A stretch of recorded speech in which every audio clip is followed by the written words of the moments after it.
Welcome to The Explainer. Today we're going to be talking about a really profound Assamese short story. It's called Audition by Mahim Bora. And wow, it's an incredible look at what happens when a person has one single lifelong dream and the absolutely devastating price they might have to pay to chase it. So let's meet our main character, Prafulla. You have to understand, his entire life, his whole world, really revolves around this one all-consuming dream. He doesn't want to be rich, he's not looking for fame. All he wants is to have his voice broadcast on the radio, just once. And this wasn't just some casual hobby for him.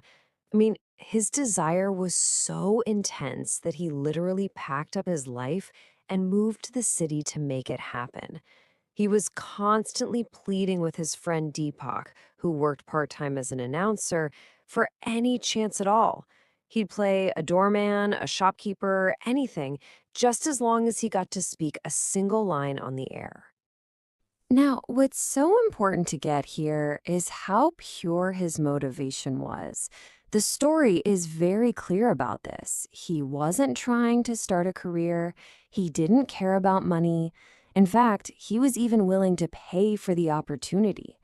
All he wanted was that magical experience of his voice becoming a sound wave, just floating out there on the air. But here's where the story gets really tragic, the central irony of Prafulla's entire life. You see, this desperate need to have his voice heard is tangled up with this deep, paralyzing trauma, and it's all about the very thing he wants to share, his voice. Prafulla's biggest weakness, the thing he was most insecure about, was his voice. And this wasn't just in his head. It was a deep wound that came from this absolutely humiliating moment back in high school, a moment that would honestly change the course of his entire life. So what happened? Well, the origin of this whole trauma was this one devastating event. He was singing one day, and he overheard his own mother complaining to a neighbor about how shrill and awful his voice was. She said something like, "Is this what I get for my prayers? Just hearing it is enough to drive me crazy." And then others laughed. That sealed it.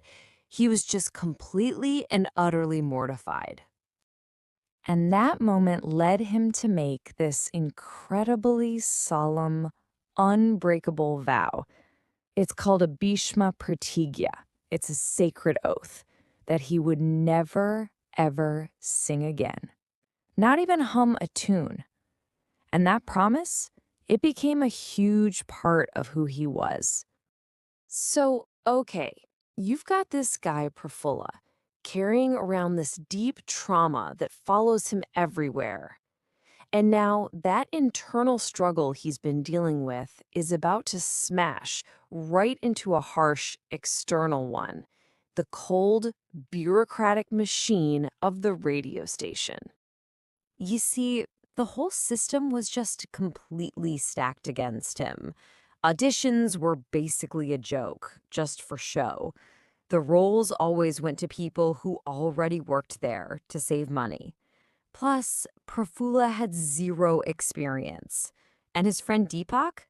His job just wasn't secure enough to pull any real strings. But then, a little glimmer of hope.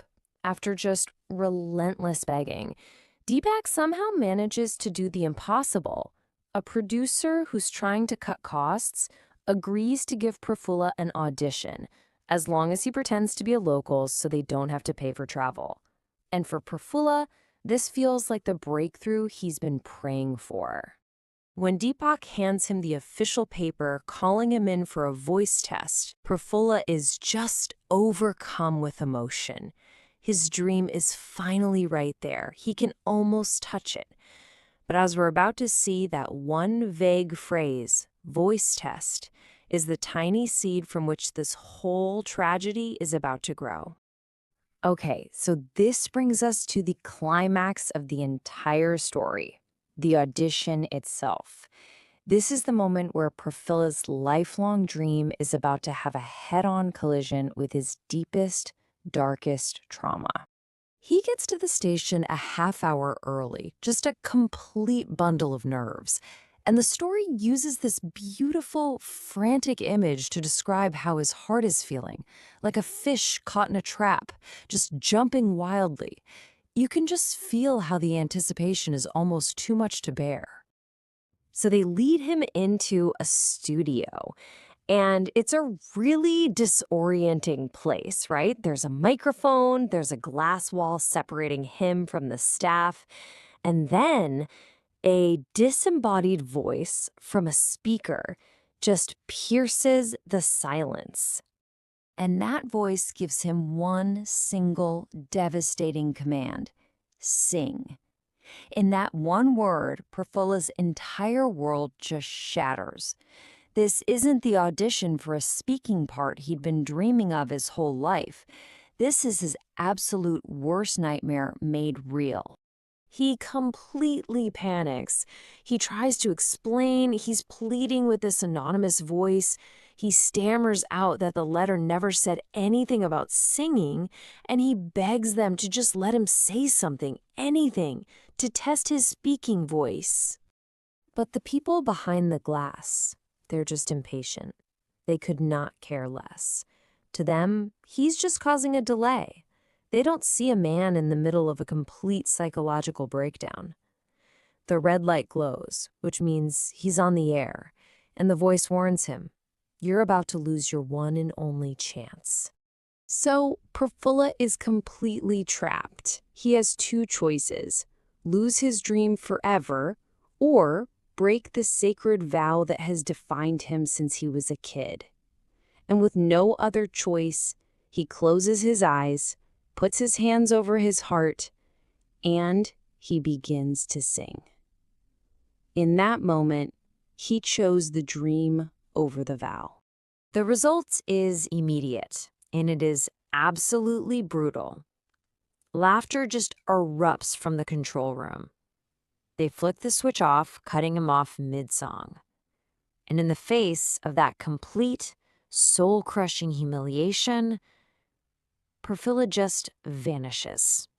He's gone, nowhere to be found. But the story doesn't even end there.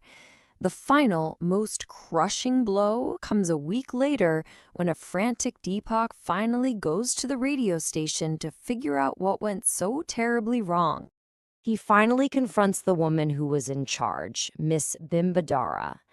And that's when he learns the devastatingly simple truth. Perfulla had shown up early and walked right into the wrong audition. The audition for singing was first. The one for drama and talks, the one he was actually there for, was scheduled for later. It was all just a simple, tragic mix-up. And this right here, this is what the story calls the supreme irony. Every single one of his hopes was twisted into its exact opposite.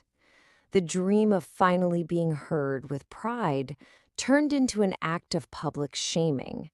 And in trying to achieve his greatest ambition, he was forced to break his most sacred promise to himself. So when you step back, Audition is really this powerful commentary on how our deepest dreams can be just destroyed by a cold, indifferent system. It's about that terrible clash between our personal traumas and a faceless bureaucracy. And it shows how a simple wish for recognition can tragically end up exposing a person's greatest weakness to the world. And that leaves us with this really haunting question about the cruelty of just random circumstance and how fragile our most precious ambitions really are. It makes you wonder what happens to a person when the one thing they've lived for is twisted into their absolute gravest nightmare.